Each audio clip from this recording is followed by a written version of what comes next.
workout program starts today, but according to Adam Schefter, it will not include Rob Gronkowski. Gronk is reportedly still considering whether to play next season, but he's had, quote, good communication with the team. Tom Brady is also not expected to be at workouts because he's out of the country with his family. Last month, NBC Sports in Boston reported Bill Belichick was making some of the Patriots players, quote, miserable, and a lot of it centered around Brady's trainer, Alex Guerrero. We're joined once again by Bryan Coz, who won the 2001 Super Bowl with Brady and Belichick. So Bryan, is the team turning on Belichick? No, not possible. No. I think what you're seeing is you're seeing Gronk trying to get out of off-season conditioning. I don't want to play. But Bill is direct. And sometimes when you take on a superstar, whether it be Tom Brady or Gronkowski, then the other players say, okay, I need to stay out of the way.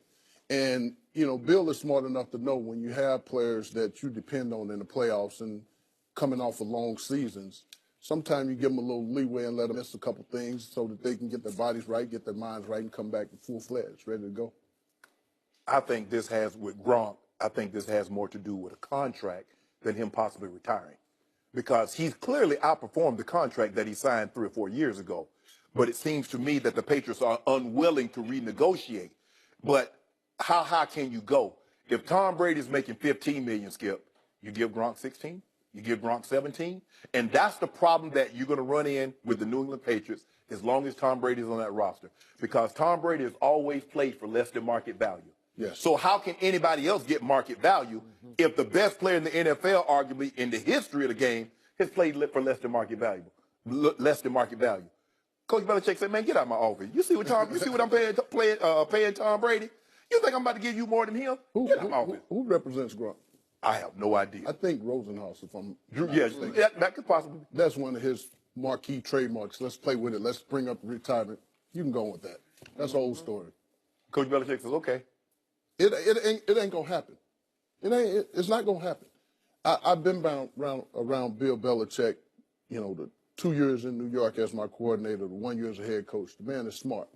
The difference between him and some of the other great coaches is, by nature, he don't care what people think. I couldn't tell you one thing about what he is off the field. I love him to death. The man is a genius coach. He always has said to me, I would always give up a little bit more money so that I can have more power. There's nothing that goes in and on in that building that he does not directly have a hand on. So, Bryan Coz, you did play for this man, but it was a long time ago. And I beg to differ with you because the tea leaves I'm reading, again from a distance, it feels like this team is turning on Bill Belichick. You can frame it any way you want to, but I'm just telling you, the man has all the power. And he makes less money. We don't know what amount of money he makes. He still does. He used to until the last trade deadline when the owner stepped in and forced him to trade Jimmy Garoppolo. Bill did not want to do it. Didn't happen. Let's look at this. Let's look at this, Skip, because I find that ironic. Okay, Bob Kraft never steps in and does anything.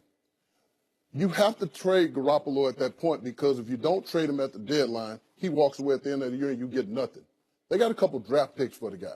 That's better than what they would have got had he stayed on the roster. No, he wasn't going to walk away for nothing. Coach Belichick was going to put him in the lineup. He was going to move out with Tom Brady. No, it was done deal. That is never going to happen. You know what he called Tom Brady? He don't call him Tom. He called him champ. You know what that means? You've done more for me in my life, in my career, with winning these games, that you can stay as long as you want to stay. And I would be a guy that would say, when Tom Brady walks away, Bill Belichick walks away. I'm going to disagree with you on that one. I'm just saying.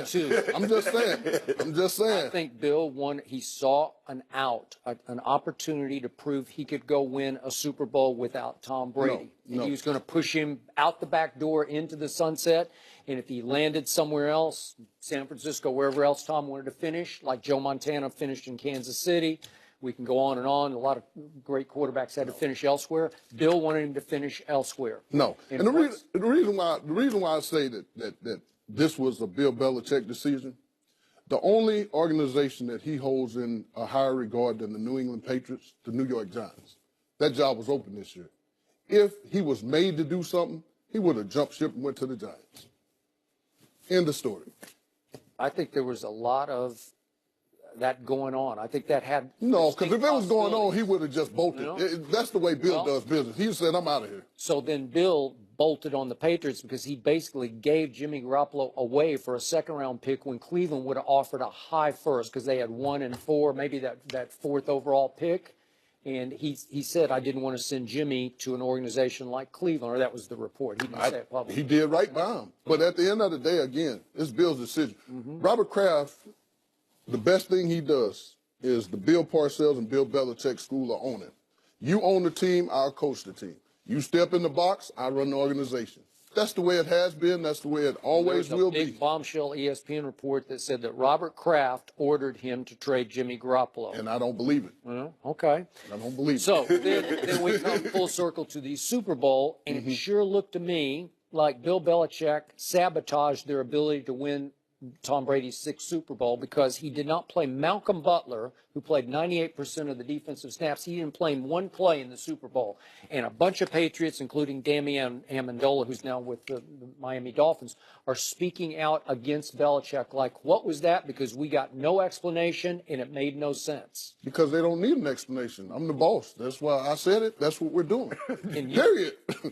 And that's his philosophy. That's it. He's the only coach, I believe, that could have made a decision like this and offer you no explanation of why he did what he did. He's the only coach in the NFL that have drafted some busts over the last couple of years, and nobody questions it. Because the man wins. He knows how to put it. He goes against the trend. Everybody wants big wide receivers now. He goes against little wide receivers. Everybody needs these gigantic run-blocking offensive linemen, pass-protecting offensive linemen. I go draft a guy in the 6th round, and he'll start for me for 10 years at left tackle. The guy goes against the trend. He finds players. But the thing that I found interesting, talking to him last year was he don't even live in New England during the winter. He lives in Jupiter, Florida. So they're up there working in the office, and he's down in Jupiter.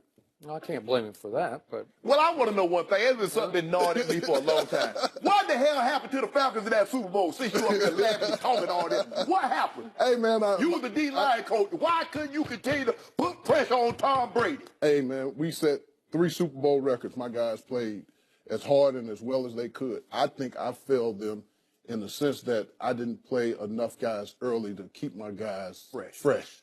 And we were doing so well, and we were putting so much pressure on Tom. We hit him 11 times in the first half. We sacked him 5 times in the Super Bowl. Grady Jarrett had 3 sacks, and then we hit him 18 times total in the game. That's the most he had been hit since the New York Giants Super Bowl. My mistake was I did not play different guys early in the game to let my guys stay fresh enough to finish the game on. Because they ended up playing over 90 snaps. Yeah. That's a lot of snaps in the NFL game. Yeah, but as you know, you can count about the snaps, but when you're playing for a championship, are you willing to die for it? Yeah. You're right. And we didn't get it done. So I hold that on my shoulders. I take responsibility for that. When I look back, I say this new perspective. See, I'm working on myself. Oh, yeah, I know. I'm working on myself. You know I know. Right. Because usually I do want to fight. But the new perspective, I just think that, we're talking about the Dez thing, what I have done different. Right. And when I look at it, that's what I could have done differently to maybe change the outcome of the game. all right, fast forward one more year back to Malcolm Butler. As a defensive coach, can you see any explanation for why he didn't play a single snap? Something had to happen. He had to be late. Or it could have been as simple as I could remember being in New England, and this wasn't in the Super Bowl, but I broke my leg in the Super Bowl year. And I could remember coming back. And I can remember Belichick coming to me on the Monday and saying, you ain't playing this week. I ain't dressing you. Why? Which one of these running backs or tight ends can you cover? None. Well, you don't need to play. It could have been something as simple as that. I don't know. I wasn't there. But Bill is not going to try to throw a game because why? He could become the all-time greatest if he wins that Super Bowl. So he's not going to sabotage. He already the greatest. Yeah, but I think so. I play for 3 Hall of Famers in my opinion. Bill Parcells, Don Shula, and Bill Belichick. Mm-hmm. All of them great in their own right. All of them know how to handle players. That's the difference of a great coach to me. You get all these young Not coaches players now. handle you. Right. Well, at the end of the day, I love all those guys, and I can call any of them and get a recommendation. Right. And that says something about the relationship. Belichick changed the way people thought about me in the NFL. Parcells is like my father. I don't make a decision in my life until I call and talk to him. Mm. And Don Shula, last time I seen him, he flipped me in the finger and said, "You taught me everything I know." So I love those guys, man. And I'm just proud of the success and the tree that I come from. You know, everybody don't see it that way. We play tough, and if you saw 30 for 30, we don't care about your feelings and your emotions. We come, this is what you do. Now, I'm trying to adapt and become something different because every time I turn on the TV and somebody mentions Bryan Coz, my past come up. Everybody got a past. Right. Some of which I'm not proud of. I'm hoping to change it. I'm a new man now. New perspective. I can see it. Because when you play, well, I knew you when you played, and then I knew you at the tail end. You a lot different now today as you sit here with us than you were back then. Yeah, because back then I think perspective. We talk about perspective. I went to counseling since I got fired. I went to counseling because I wanted to make sure everything was good. And Dr. Bertie Leatherman in Houston, Texas, she taught me perspective more than anything else in my marriage. In my job, they say you can get fired from your job, but if it's your work, it's a lifetime journey. So football is my journey, whether I coach, not coach. If that's my end in the Super Bowl walking off, it's not a bad ending. And my son's beginning as a Carolina Panthers defensive lineman, I'm for it. I mean, if somebody were to call me and ask me about coaching, we'll discuss it, but I'm not chasing it anymore. Football at one point was my God, and it's not anymore. Good for you. Well done. Thanks so much for joining us, Bryan. Appreciate it. Is Lance Stevenson getting under LeBron's skin? We'll discuss that with a world peace next.